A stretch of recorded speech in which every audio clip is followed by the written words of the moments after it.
Hello student, you have most welcome in our YouTube channel Polytechnic Group.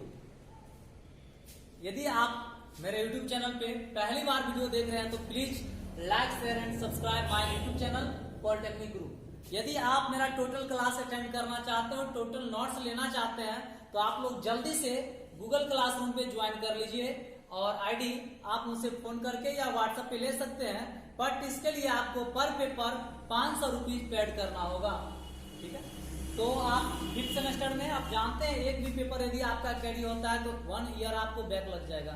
ठीक है, तो 1 year से बचना चाहते हैं तो जल्दी से मुझसे कॉन्टेक्ट कीजिए गूगल क्लासरूम पे और ज्वाइन करने के लिए पेमेंट कीजिए. ओनली 500 पर पेपर.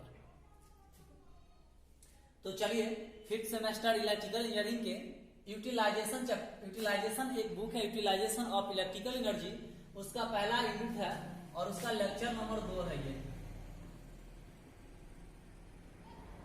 एक लेक्चर इसका हो गया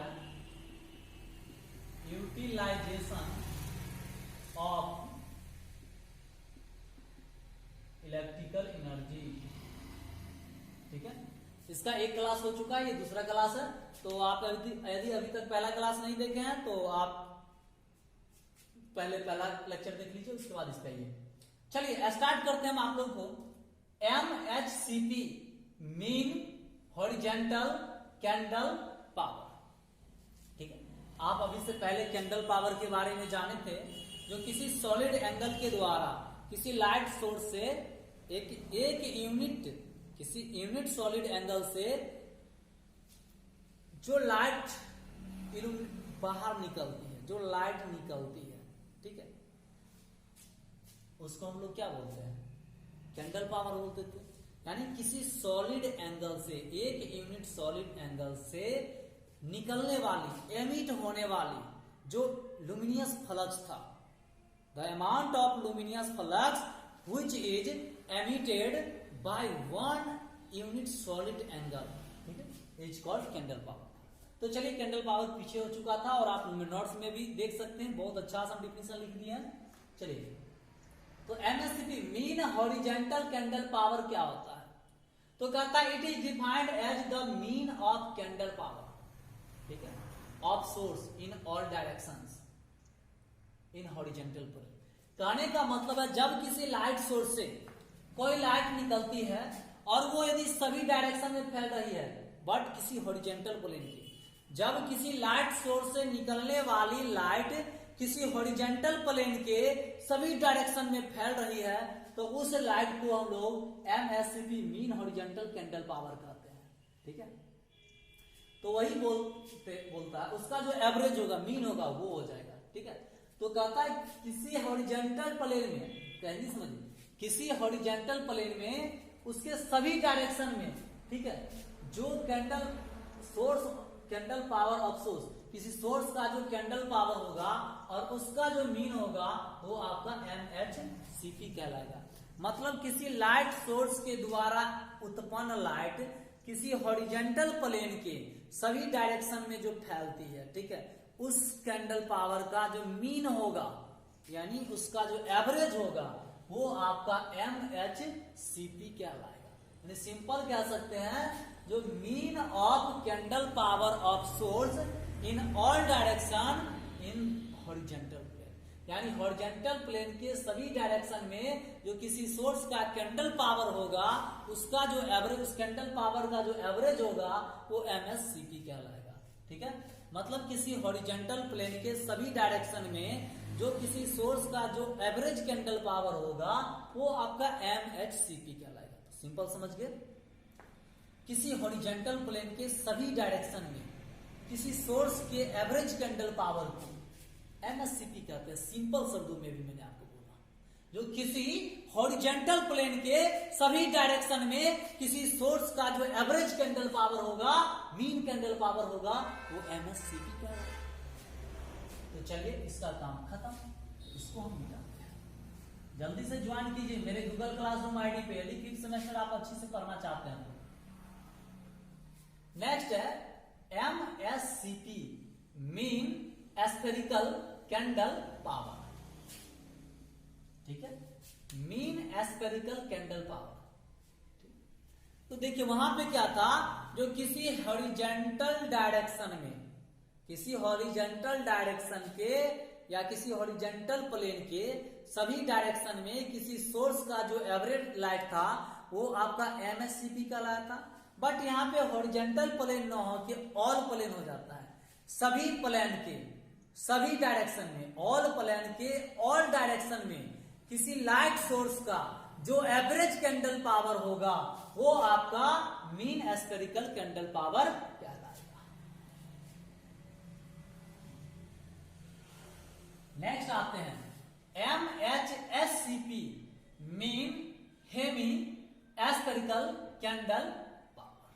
ठीक है, तो इसमें देखिए कहता है किसी हॉरिजॉन्टल प्लेन से एबव या below, in front and behind नहीं, किसी हॉरिजॉन्टल प्लेन के एबव या बिलो में, किसी हॉरिजॉन्टल प्लेन के एबव या बिलो में उसके सभी डायरेक्शन में, ठीक है, जो किसी लाइट सोर्स का जो एवरेज कैंडल पावर होगा वो आपका MHSCP कहलाएगा। ठीक है, बस वहां पे क्या था, MHCP में क्या पढ़े थे, किसी हॉरिजॉन्टल प्लेन के सभी डायरेक्शन में किसी लाइट सोर्स का जो एवरेज कैंडल पावर था वो MHCP कहलाया। और MSCP में क्या आप पढ़े, किसी ऑल प्लेन में, ऑल प्लेन के सभी डायरेक्शन में किसी लाइट सोर्स का जो एवरेज कैंडल पावर था वो MSCP कहलाया। और अब है MHSCP, तो इसमें क्या हो जाएगा, ऑल प्लेन नहीं होके हॉरिजॉन्टल प्लेन के एबव और बिलो के सभी डायरेक्शन में किसी लाइट सोर्स का जो एवरेज कैंडल पावर होगा वो आपका MHSCP कहलाएगा। नेक्स्ट है आपका reduction factor.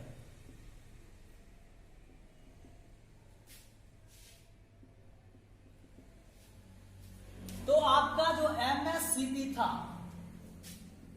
Mean spherical candle power और मीन हॉरिजॉन्टल कैंडल पावर, इस दोनों का जो रेशियो होगा, अनुपात होगा, ठीक है, यानी इसको कह सकते हैं reduction factor is defined as the ratio between mean spherical candle power to mean horizontal candle power.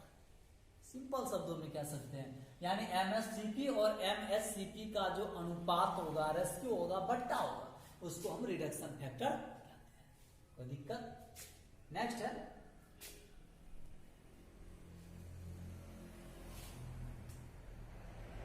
Specific consumption.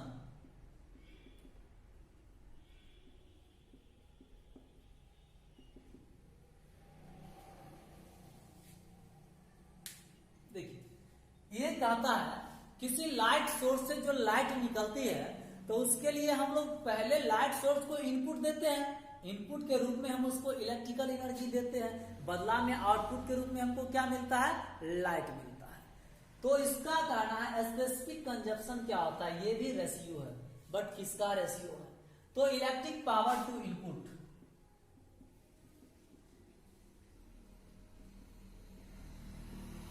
यानी किसी लाइट सोर्स को कितना इनपुट पावर दे रहे हैं, कितना इलेक्ट्रिक इनपुट पावर दे रहे हैं, ठीक है, और बदला में वो हमको कितना एवरेज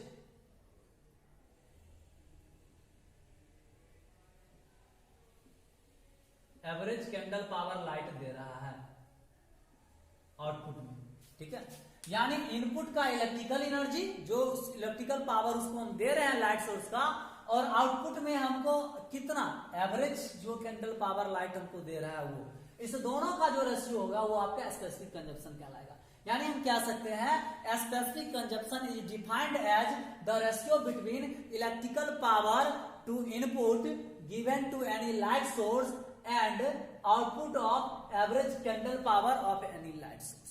यानी किसी लाइट सोर्स को जितना इनपुट पावर दिए और जितना वो आउटपुट में हमको एवरेज कैंडल पावर दिया, इस दोनों का अनुपात स्पेसिफिक कंजप्शन कहलाएगा।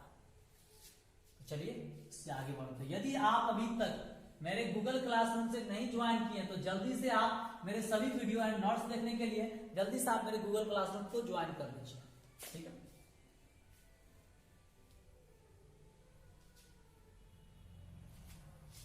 Lamp efficiency,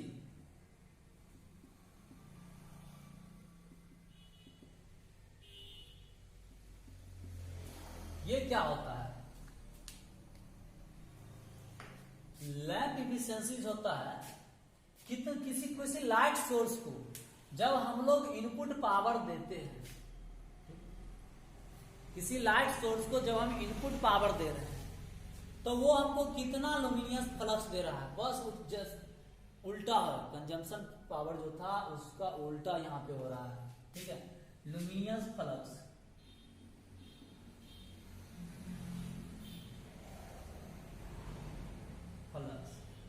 electrical power,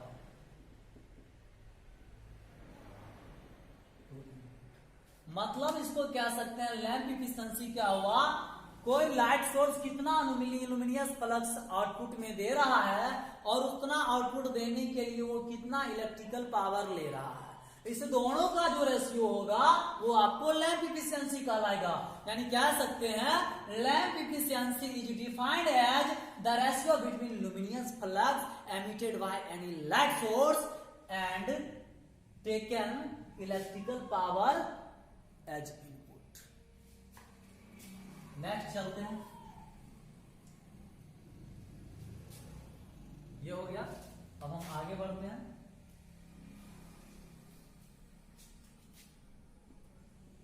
space to height ratio,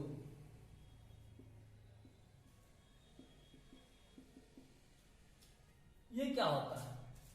देखिए, आप जब अपने घरों में लाइट लगाते हैं तो हो सकता है जो किसी लाइट का हाइट जो हो थोड़ा कम हो और किसी लाइट का जो हाइट हो वो थोड़ा ज्यादा हो, ठीक है। तो ये किसका कहना है, जो दो एडजेसेंट लाइट सोर्स के बीच, एडजेसेंट करने का मतलब लगातार, दो लगातार लाइट सोर्स के बीच का जो हॉरिजेंटल डिस्टेंस होगा, ठीक है, और जो उसका टॉप पे, ठीक है, और वो जो माउंटिंग करेगा, जितना वो हाइट माउंट कर रहा है, ठीक है, उस दोनों का जो अनुपात होगा, माउंटिंग पे जो हाइट पे जो उस दोनों के बीच का डिफरेंस होगा। जैसे मान लीजिए ये मेरा अर्थ है, ठीक है, एक लाइट सोर्स यहाँ है और S1 और दूसरा लाइट सोर्स यहाँ है S2। मान लीजिए इस लाइट सोर्स के बीच हॉरिजॉन्टल डिस्टेंस 10 मीटर, ठीक है, बट एक का हाइट थोड़ा ज्यादा है 5 मीटर, एक का हाइट है 7 मीटर। मान लीजिए इस दोनों के बीच का जो डिस्टेंस है वो 12 मीटर। तो जो हॉरिजॉन्टल डिस्टेंस हुआ और जो माउंटिंग पे दोनों के बीच का डिस्टेंस हुआ, इस दोनों का जो अनुपात होगा वो स्पेस टू हाइट रेशियो कहलाता है। मतलब इस कह सकते हैं जो horizontal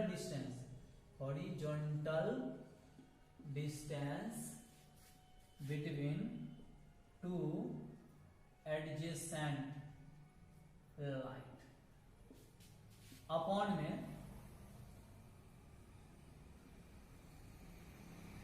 height of their mounting. मतलब हॉरिजॉन्टल डिस्टेंस और टॉप पे जो दोनों के बीच का डिस्टेंस होगा, उस दोनों का जो अनुपात होगा वो क्या कहलाएगा, आपका स्पेस टू हाइट रेशियो कहलाएगा। मतलब देख रहे हैं हॉरिजॉन्टल डिस्टेंस नीचे ऊपर और जो माउंट का जो डिफरेंस होगा वो नीचे पे, इस दोनों का अनुपात है हॉरिजॉन्टल डिफरेंस का अनुपात और माउंट पर का जो डिफरेंस होगा उसका अनुपात, दोनों का जो अनुपात होगा वो आपका स्पेस टू हाइट रेशियो। तो जल्दी से गूगल क्लासरूम ऐप पे ज्वाइन कीजिए ताकि आपका मेरा हर एक वीडियो और नोट्स आप तक पहुंच सके। इसके लिए आपको प्रत्येक पेपर का ओनली 500 पेड करना होगा। अदरवाइज यदि आप सही से नहीं पढ़ेंगे 5th सेमेस्टर तो एक भी पेपर कैरी लगेगा तो 1 ईयर बैक लगेगा, ठीक है। तो आते हैं स्पेस टू हाइट रेशियो मेरा हो गया, ठीक है। नेक्स्ट है यूटिलाइजेशन फैक्टर।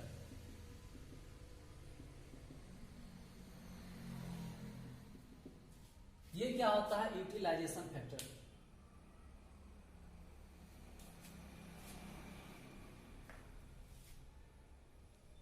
देखिए इसका कहना, पहले हम कुछ लिख देते हैं, total number of lumens on source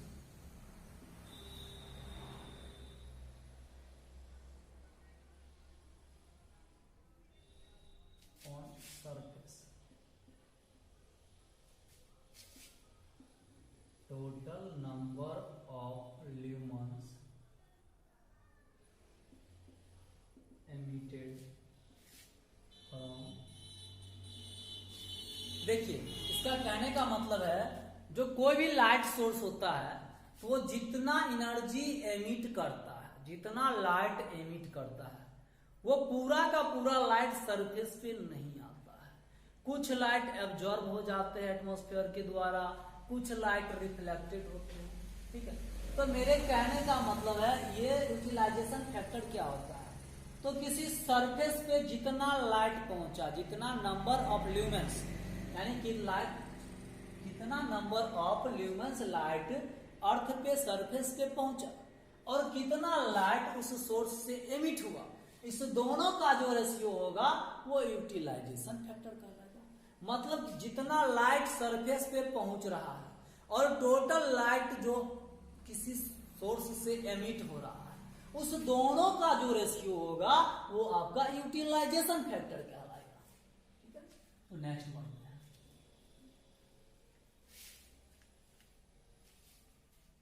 next आते हैं मेंटेनेंस फैक्टर।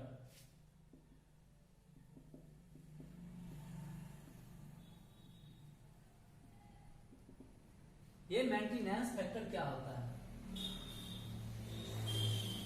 तो इसका कहना है इल्यूमिनेशन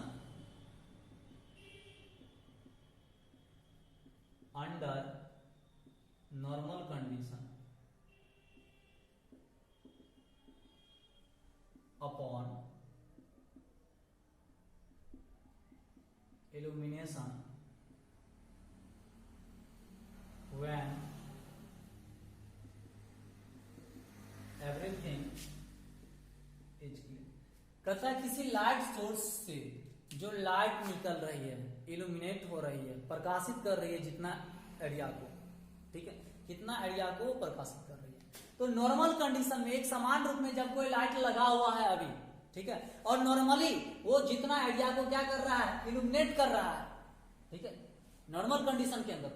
और जब सारा चीज क्लीन हो, जैसे मकड़ी, लाइट पे मकड़ी का जाली वगैरह पड़ जाता है ना, वो सब आपका नॉर्मल कंडीशन। और जब एवरीथिंग इज क्लीन, सारा चीज क्लीन कर दे, धूम कोहरा वगैरह नहीं, एकदम फ्रेश मौसम हो, उस टाइम में कितना इल्यूमिनेशन हो रहा है। तो नॉर्मल कंडीशन के अंदर जो इल्यूमिनेशन है और जब एवरीथिंग सारा चीज क्लीन है, साफ है, उस टाइम में जो इल्यूमिनेशन हो रहा है, उस दोनों का जो अनुपात होगा वो आपका मेंटेनेंस फैक्टर कहलाता है।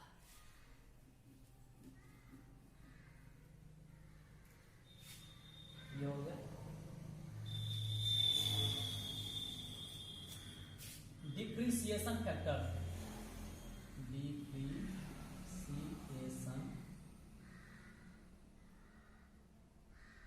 फैक्टर, इसका कहने का मतलब है इनिशियली लाइट कितना है,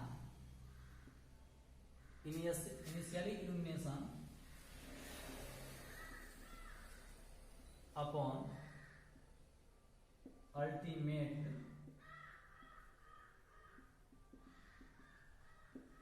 मेंटेन्ड इल्यूमिनेशन। मतलब किसी लाइट सोर्स जब ऑन होता है इनिशियली शुरू में वो कितना लाइट दे रहा है, ठीक है, और जब अल्टीमेट मेंटेन्ड यानी एक समान कह सकते हैं, कुछ देर के बाद कह सकते हैं, जब उसको सारा चीज व्यवस्थित कर देते हैं, अल्टीमेट मेंटेन्ड हो जाता है सभी चीज, यानी सभी चीज को मेंटेन करने के बाद, यानी कोई लाइट सोर्स शुरू में कितना लाइट दे रहा है और सारा चीज मेंटेन करने के बाद कितना लाइट दे रहा है, कितना इल्यूमिनेशन हो रहा है, इस दोनों का जो अनुपात होगा वो आपका डिप्रिसिएशन फैक्टर कहलाता है।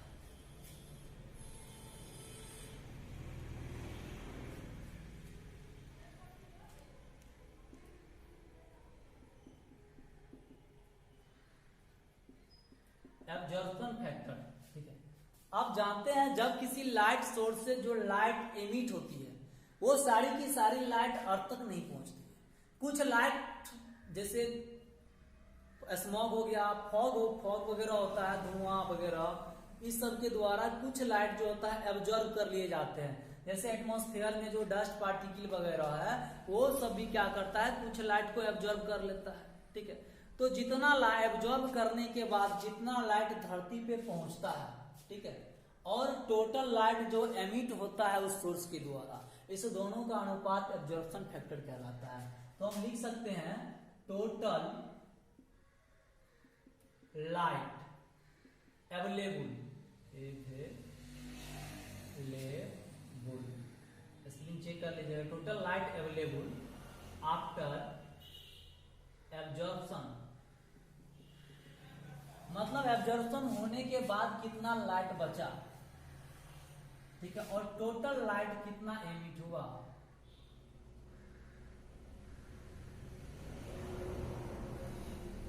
एमिटेड, इस दोनों का जो अनुपात होगा वो आपको एब्जॉर्प्शन फैक्टर कहलाएगा। एक और टर्म आता है रिफ्लेक्शन फैक्टर।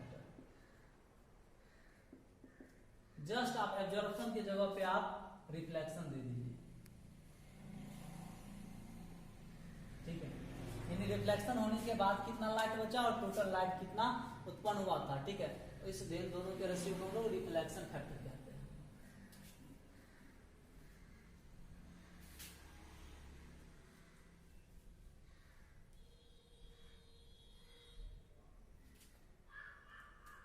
नेक्स्ट है वेस्ट लाइट फैक्टर। ये क्या होता है, देखिए एक जगह जब मान लीजिए a number of light source are activated, जब यानी कहीं से एक जगह पे बहुत सा लाइट एक्टिवेट है, बहुत सा लाइट जल रहा है, ग्लो कर रहा है, ठीक है, तो उसमें क्या होता है, जो एक लाइट का जो वेव होता है, ठीक है, जैसे मान लीजिए यहाँ पे कोई सोर्स है, यहाँ पे सोर्स है, यहाँ पे सोर्स है, तो मान लीजिए इससे जो वेव निकलेगा, इस लाइट से जो वेव निकलेगा, इससे जो वेव निकलेगा, ठीक है, उसमें से देखिए कुछ वेव जो होता है वो एक दूसरे से ओवरलैप करते हैं, एक दूसरे से वो टकराते हैं, ठीक है, तो जितना लाइट ओवरलैप हुआ एक दूसरे से वो लाइट हमारा वेस्ट के रूप में जाता है।